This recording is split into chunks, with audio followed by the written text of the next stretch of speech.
Desde inicios de año que veníamos arrastrando, digamos, el cambio de gobierno, la muerte cruzada de las elecciones, el cambio de gobierno, un proceso electoral que fue sumamente violento, que cobró la vida de un candidato presidencial.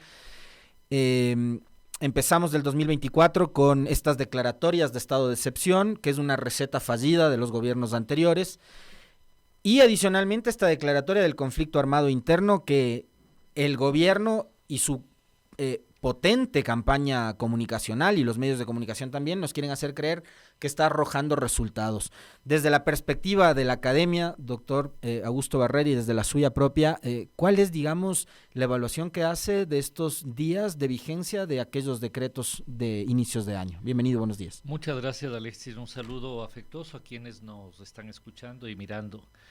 Tal vez contextualizo un poquito. El día jueves, justamente este jueves 7 de marzo, la Universidad Católica, la Politécnica Salesiana y la Universidad Central estamos convocando, y hago extensiva esta invitación a usted y por supuesto a quien nos escuchan, para discutir de una manera profunda las distintas dimensiones de esta realidad que no solamente está viviendo el Ecuador, que de alguna manera se trata de una realidad que atraviesa el conjunto de la región. Estos modelos que aquí, por ejemplo, han tenido la figura de esta declaratoria de un conflicto armado no internacional, pero que en el caso de otros países han tenido también sus particulares expresiones, tiene un conjunto de efectos que van más allá de lo inmediato. Es decir, la seguridad, la inseguridad, digamos, comienza a convertirse en el principal factor modelador de la democracia. Esto es lo que está ocurriendo en América Latina. Es decir, y eso tiene un conjunto de implicaciones brutales, prácticamente atraviesan el conjunto de, por ejemplo, cómo la gente organiza sus preferencias electorales. Acabamos de vivir un triunfo de Bukele, ¿no es cierto?, con más del 85%, pero no solamente eso ocurre, sino que El Salvador, que en los datos de Latino Barómetro tenía una calificación de su democracia en el piso, hoy en el año 2023, en la encuesta Latino Barómetro, el país con mayor nivel de credibilidad de la democracia es El Salvador, por encima de Uruguay y Costa Rica. Esto quiere decir que muchas personas, que la mayoría de la población, adscribe precisamente o ve frente a la enorme temor, digamos, de la seguridad y de su vida, avaliza ese tipo de respuestas. Entonces, me parece que es un elemento clave que tiene que ser analizado desde una perspectiva profunda y en el conjunto de dimensiones. El caso concreto de Ecuador, ¿no es cierto? Es decir, estamos por cumplir el periodo, el presidente se ha adelantado y ha dicho que muy probablemente va a haber un proceso de extensión. Así es. ¿Qué elementos tenemos ahí? Tenemos un elemento objetivo, digamos, respecto de un conjunto, me parece que 130,000 operativos, un número que sobrepasan ya los 10,000 detenidos, una disminución que todavía hay que evaluar, digamos, pero una disminución sensible en el número de homicidios y hechos violentos, pero me parece a mí que acompaña a eso una percepción también de mejoramiento de las condiciones de seguridad, que creo yo que es el argumento fundamental sobre el cual en este momento hay una aprobación y un porcentaje, digamos, positivo de la población respecto a la... La pregunta es, ¿eso es sostenible? ¿O es suficiente? ¿Eso es suficiente? ¿Eso está abordando el conjunto de elementos que se ponen en juego en este contexto? Porque además me parece que es una suerte de ficción, y perdón que le interrumpa ahí, doctor, porque sí quisiera que complemente un poco más, digamos, las interrogantes que me pueden ir generando sus respuestas, sus afirmaciones con respecto de lo que está viviendo el país, y yo creo que sí estamos viendo una sociedad también un poco... cómoda o inmovilizada, puede ser por efecto del miedo y demás, ¿no? Pero fíjese usted, la semana que las Fuerzas Armadas, en esta suerte de construcción de un imaginario de solución al conflicto armado, invita a los medios de comunicación a la cárcel de la Tacunga para decirles, vean cómo ya tomamos el control, el Estado, la fuerza pública de la cárcel, y resulta que el siguiente día de que se llevan a los medios para que les hagan publireportajes de lo bien que le está yendo al ejército, se les fugan 3 de esa cárcel. Entonces, están construyéndonos un imaginario para hacernos creer una realidad que no es precisamente la que vive actualmente el país. Que han bajado las muertes violentas, puede ser, pero muertes sigue habiendo. Que ha bajado el nivel de violencia, puede ser, pero todos los días hay o militares o policías involucrados en casos de narcotráfico, delincuencia, etcétera. Yo coincido plenamente y creo que este es uno de los elementos que hay que caracterizar, porque Alexis, lo peor que puede pasarnos como sociedad es que no tengamos una comprensión adecuada del problema que estamos enfrentando. Porque efectivamente lo que ocurre, y esto es clarísimo, ¿no? Es decir, los problemas de la desigualdad, del empleo, del desarrollo de la seguridad social, del desarrollo de mi localidad, miles de problemas, digamos, el acceso a la salud y educación, todos los elementos que uno podría decir son fundamentales en términos de la agenda pública, ¿no? De alguna manera terminan subordinados, de alguna manera terminan absorbidos, de alguna manera terminan sometidos a la lógica de la inseguridad. Y esto es así porque ciertamente para todos nosotros, digamos quienes tenemos hijos, familia, etcétera, tenemos la percepción de que sin ese elemento, digamos, del derecho a la vida y la seguridad, todo lo demás es irrelevante. Y al revés, ¿no es cierto? Por el combate a esa problemática, todo lo demás puede estar subordinado. Entonces, ahora tenemos el tema de la inseguridad y tenemos ya el incremento del IVA. Increíble. Probablemente luego tengamos el tema de los subsidios. Está enganchada, digamos, una agenda económica, ¿no es cierto?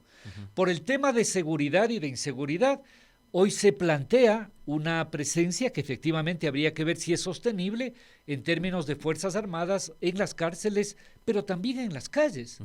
Y la imagen que comenzamos a ver, porque esto tiene también una narrativa y yo diría hasta una estética, ¿no es cierto?, es de esas cárceles en el modelo más Bukele, ¿no es cierto?, tomadas con los presos, digamos, prácticamente desnudos y hacinados, y el tipo de operativo modelo es el operativo en el barrio pobre, cogiendo, tomando y prácticamente capturando a jóvenes de esos barrios. Esta es un poco la narrativa que se va construyendo, ¿no es cierto?, en términos de comunicación y de imaginario. Entonces, la pregunta que debemos hacernos y creo que debe contribuir, esos son los elementos de una estrategia para enfrentar integralmente esto.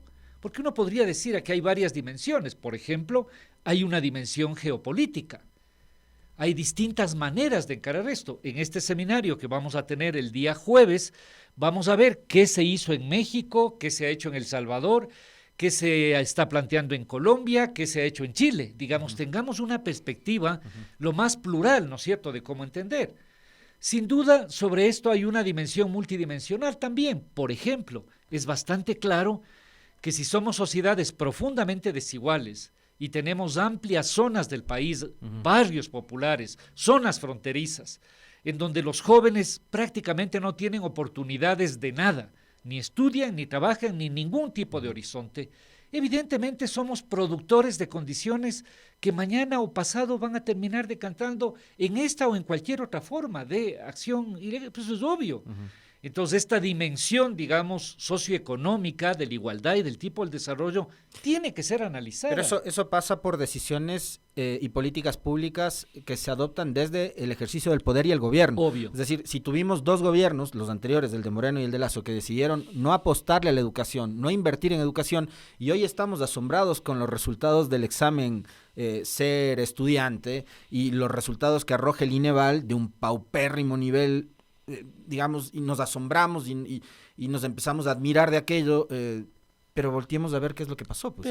Pero además son problemas estructurales, Alexis. Es decir, yo lo que creo es que debemos ser capaces de colocar, ojalá, 4 o 5 cosas en las cuales sea posible que incluso independientemente del debate político podamos sostener, porque esos temas no se van a resolver en el corto plazo. Que no importa que el próximo presidente sea de izquierda, el siguiente comunista, el otro de derecha, si no trabajamos en un proceso mínimo de cohesión social y de establecer los derechos básicos en aquellas zonas, esto es inviable. Yo creo que lo que estamos viviendo ahora, y eso atraviesa toda la sociedad, es que este camino nos conduce al abismo a todos, no a algunos, a todos. Digamos, pero hay otros a los que les va bien. Sí, probablemente. O sea, los empresarios, los banqueros de estos últimos años. Pero esos mismos sectores, digamos, van a tener límites en su propia lógica de acumulación. Pues, digamos, toda la discusión que hace sobre inversión extranjera directa. Perdóneme, ¿quién va a venir a invertir acá? Perdóneme. Si lo que hace la gente que tiene plata es salir de la plata de aquí. ¿Quién va a venir a invertir cuando hemos sido durante los últimos años noticias por unas masacres terribles, por un contexto de inseguridad, porque las propias embajadas plantean alertas a sus connacionales cuando vienen acá? Entonces, cuando yo oigo que vamos a levantar el tema turístico, o sea, por favor, digamos, entonces, esos elementos, digamos, que implican una mirada más profunda de este conjunto de dimensiones geopolíticas, socioeconómicas, institucionales, también respecto de la conformación de las preferencias, porque comentábamos muy rápidamente, Alexis, antes de comenzar la entrevista, claro, uno puede decir hay unos problemas de conciencia y de percepción de la población, pero si la gente tiene miedo, si la gente tiene además un marco mediático que le genera temor, porque uno prende la radio o la televisión y encuentra una crónica roja interminable, evidentemente su principal preocupación es la de la seguridad. Y si lo inmediato parece que es la reacción de mañana y de pasado, termina avalizando eso, pues. Entonces, muy fácilmente, los procesos de legitimidad política se organizan en torno a eso. Digo, acabamos de vivir lo de Bukele y hoy tenemos niveles de aceptación del presidente. ¿Cuánto va a durar eso? Habría que ver. ¿Es el camino que efectivamente aborda los temas fundamentales? Habría que ver. Entonces, esas son como algunas de las preguntas centrales, digamos, que nosotros intentamos proponer en este esfuerzo que las 3 universidades vamos a hacer el día jueves. Yo creo que es interesante porque además hemos planteado que el gobierno plantea ahí también su punto de vista, que el gobierno, que la Defensoría, que la Asamblea, que el propio Semplades plantee cuál es su mirada. ¿Quién va a participar de parte del gobierno? Esperamos que hemos invitado a la Secretaria de Planificación, hemos invitado a la Ministra del Interior, hemos invitado al Presidente de la Asamblea y al Presidente de la Comisión. ¿Han confirmado alguno o nada todavía? Algunos de ellos han confirmado, otros no nos han confirmado y ojalá que vengan, pero también tenemos, por ejemplo, la presencia del alto comisionado, de una delegada del alto comisionado de Naciones Unidas para Derechos Humanos, porque nos parece que es importante construir esa experiencia. Y hubiese sido también, digo, interesante, no sé si lo habrán hecho, pero me voy a anticipar de ganas sin conocer, que inviten al comandante del ejército, al comandante de la policía, para también saber cuál es su visión del conflicto. Hemos procurado tener más bien una invitación a las representaciones políticas. De la sociedad. Probablemente de esto salga, digamos, un siguiente evento, porque una cosa que es muy importante es que discutamos sobre esto. Así es. Si la sociedad no discute sobre esto, si no tematiza esto, de hecho la última mesa que tenemos de las 4 mesas planteadas es recoger el punto de vista de las academias, de las organizaciones sociales, el punto de vista de los GATS, ¿no es cierto? Los gobiernos autónomos descentralizados tienen un peso fundamental. Vamos a tener la participación del alcalde de Esmeraldas, de la Secretaría de Seguridad del Distrito Metropolitano. Insisto, hemos invitado a la Secretaria de Planificación, a la Ministra de Gobierno, el Interior. Ojalá vayan. Ojalá vayan. Y se conozca también cuál es la visión del gobierno. Y por otro lado gobierno. tenemos invitados internacionales. Por ejemplo, viene gente que ha trabajado mucho sobre estos temas. En el caso de El Salvador, viene el presidente de la Asociación de Rectores de Universidades de El Salvador. Nos parece que el caso salvadoreño, que se va convirtiendo en una especie de arquetipo, en un prototipo, digamos, de cómo enfrentar, tiene que ser discutido, analizado, mirado en sus múltiples dimensiones. Viene, digamos, alguien de la Universidad Ibero de México, que nos va a contar las distintas etapas para enfrentar esto en el caso mexicano y qué realidades, qué éxitos y fracasos podemos aprender. En definitiva, busquemos una manera de construir un diagnóstico y una comprensión adecuada y multicausal. Aprendamos de la experiencia de América Latina. Veamos qué camino puede ser sostenible para el país y construyamos un mecanismo que permita oír el conjunto de voces, ¿no? Este es el objetivo que las universidades, que el programa de Diálogos para la Paz, esto además creo que es importante decir, cuenta con el apoyo de la Unión Europea, del programa del PNUD, digamos, y del proyecto para la paz, digamos, que es un proyecto que nos parece importante. La sociedad no puede abstraerse de una discusión sobre esta que se está convirtiendo en su problemática esencial. Es la invitación, de paso les hacemos, porque me estaban preguntando por interno, esto va a ser el 7 de marzo de 8 de la mañana con 30 minutos a 17 horas con 30 minutos. Es el Seminario Internacional Desafíos frente a la Seguridad y la Democracia, Estrategias y Alternativas. Va a ser en el Centro Cultural de la Pontificia Universidad Católica del Ecuador, que queda, ustedes conocen acá sobre la avenida 12 de octubre. en el centro norte de Quito. Va a ser, entiendo, el jueves 7 de marzo, de 8:30 de la mañana a 17:30, como lo acaba de relatar el doctor Augusto Barrera, con presencia, esperemos, no solo de académicos nacionales, sino también de autoridades del gobierno nacional y también con invitados internacionales. Ahí le quiero trasladar una inquietud, doctor. Año seguido, 2023, 2024, vamos a ir nuevamente a las urnas del 21 de abril para una nueva consulta popular en la que se plantean, entre algunas cosas, temas que ya se pronunció el pueblo ecuatoriano el año anterior, el 5 de febrero. La extradición, la participación de militares, cosas que además se podían haber resuelto por trámite de reforma legal a través de Asamblea Nacional. Y con una asamblea que además está funcionando y trabajando casi de forma coordinada y articulada con el gobierno. Entonces sí sorprende un poco esa decisión. No sorprende desde el punto de vista político y marketinero, porque parece que van a usar la consulta popular, entre otras cosas, para medir la popularidad del presidente. Eso lo ha afirmado en una entrevista a Diario El Universo, que era lo que quería comentar mañana con ustedes, el viceministro de Gobierno Esteban Torres. Dice: el principal soporte y pilar de la consulta popular será la imagen positiva del presidente Daniel Noboa, y asegura que las encuestas señalan que casi todas las preguntas superan el 70% de aceptación ciudadana. Solo la pregunta, y aquí va mi inquietud al doctor Barrera, relacionada con el trabajo por horas, apenas supera el porcentaje necesario para su aprobación. Es decir, entienden que igual ganarían la pregunta que tiene que ver con un retroceso en materia laboral. Aquí se configuraría, digamos, que el círculo se vaya cerrando en esta estrategia neoliberal de, a través del discurso de la seguridad, de la necesidad de más recursos, de generar empleo, etcétera, etcétera, ir aprovechando sobre eso, sobre el miedo además que generan en la gente, para dar paso y dar pie, por ejemplo, a la flexibilización o precarización laboral. ¿Cuál es la lectura suya con respecto de lo que plantea esta consulta y si esta consulta podría solucionar los problemas mágicamente, como nos dicen siempre cuando vamos a votar por una consulta? Sí. Mire, si nosotros tendríamos una capacidad de análisis que a veces, digamos, se nos debilita socialmente, mucho de lo que el gobierno ha hecho, yo diría prácticamente todo lo que el gobierno actual de Noboa ha hecho, no ha tenido como condición reformas legales. Digamos, estoy pensando básicamente en la comparación con el gobierno de Lasso. Es decir, esta capacidad de movilización, de intervención, etcétera, no ha supuesto pues ningún tipo de reforma ni legal ni constitucional, lo cual quiere decir que evidentemente el gobierno anterior podía y tenía en sus manos muchos elementos para poder hacer una intervención de otro tipo. Entonces la gran pregunta es, ¿por qué no lo hizo? ¿Por qué no lo hizo? Dejó la vara muy baja, yo diría, en el piso. Si en este momento organizamos la respuesta frente a la problemática de inseguridad, subordinada a la legitimidad del presidente actual y candidato futuro, yo creo que no estamos en el camino adecuado. No estamos en el camino adecuado.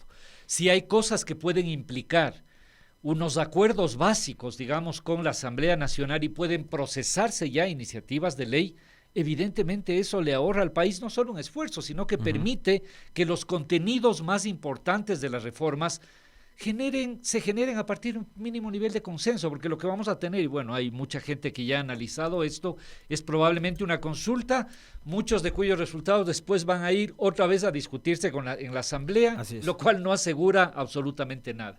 ¿No es más razonable establecer ahora unos niveles de acuerdo básicos?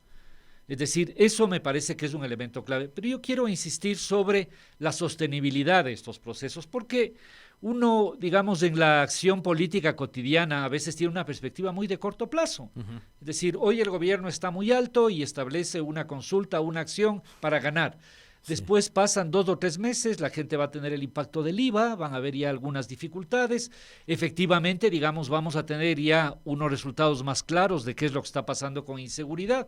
Lo que quiero decir es que, y en esto me permite discrepar, esto no es que, digamos, vino alguien y resolvió, como un poco se pretende plantear, ¿no? Esto de que ahora, le escuchaba al presidente, alguna declaración, digamos, de que el país es prácticamente un ejemplo de lo que hay que hacer en 100 días y que, perdóneme, esto no es así.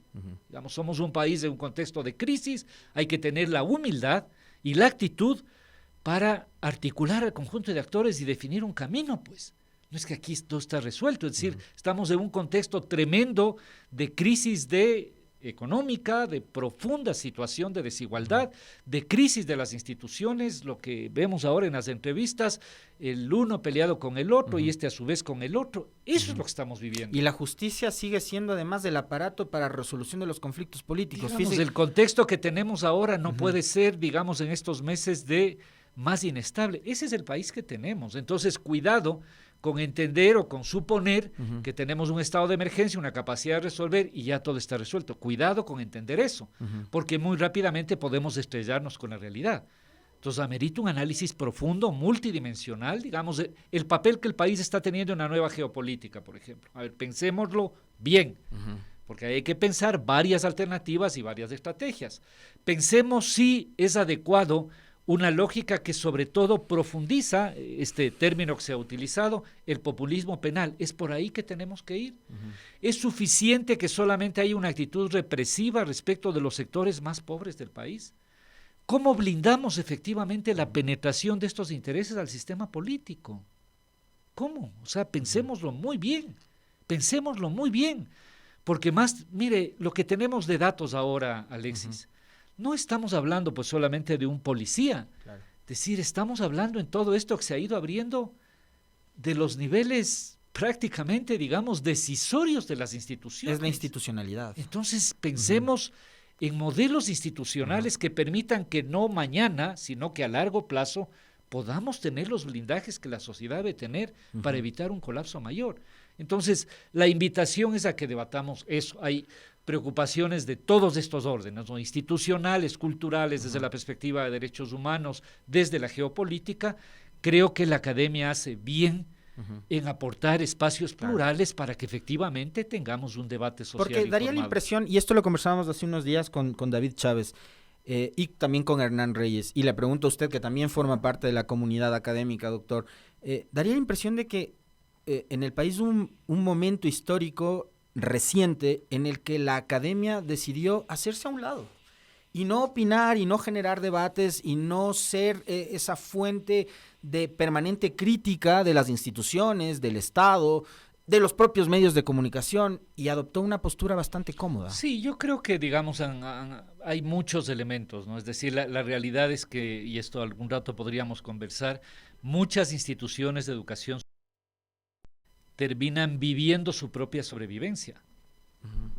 Es decir, esta es la realidad, ¿no es cierto? Entonces, lo que pasa muchas veces con la academia es que está limitada, restringida, sometida también a un conjunto de condiciones. Pero yo creo que si la academia no piensa estos problemas y no aporta, digamos, a la sociedad a problematizar y a abrir, digamos, la comprensión de esto, ¿quién lo va a hacer? ¿Quién lo va a hacer? Digamos, nosotros desde las 3 universidades, la Católica, la Salesiana y la Central, por ejemplo, hemos tenido un rol a través de este proyecto de diálogo muy activo en la discusión y en la mediación inclusive del diálogo de las organizaciones indígenas y sociales con los 2 últimos gobiernos, cosa que nos ha generado en muchas ocasiones profundos malos entendidos, de un lado y de otro, ¿no es cierto? Es decir, que está...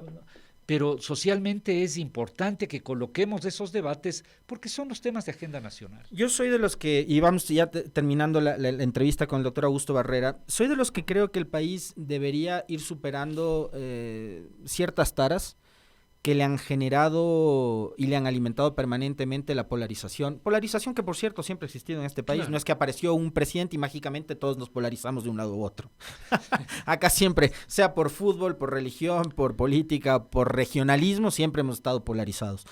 Pero hubo un momento en que esto se encrispó y se alimentó un odio brutal en contra del que piensa diferente, del que tiene una identificación política, etcétera, etcétera. Creo que hemos sido víctimas en distintos niveles también de ese odio y de esa polarización y de ese sentimiento tan negativo. Y creo que hay que ir superando eso.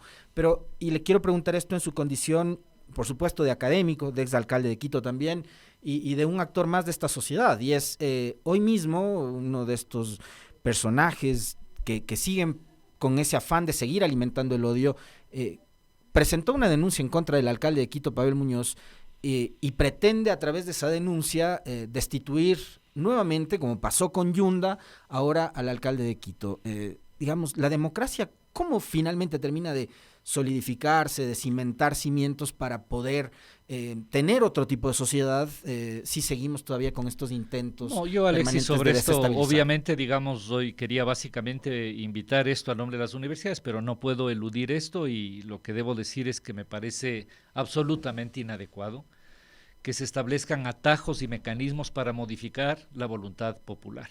He escuchado además esto de que con qué porcentaje ganó o perdió un alcalde. La democracia es así. Tenemos unas autoridades electas, hay unos procesos, digamos, que eventualmente podrían seguirse, pero no podemos seguir en este nivel de inestabilidad. En el caso particular de Quito, el costo que eso ha tenido a lo largo de estos años, y esto lo hemos conversado aquí, es terrible.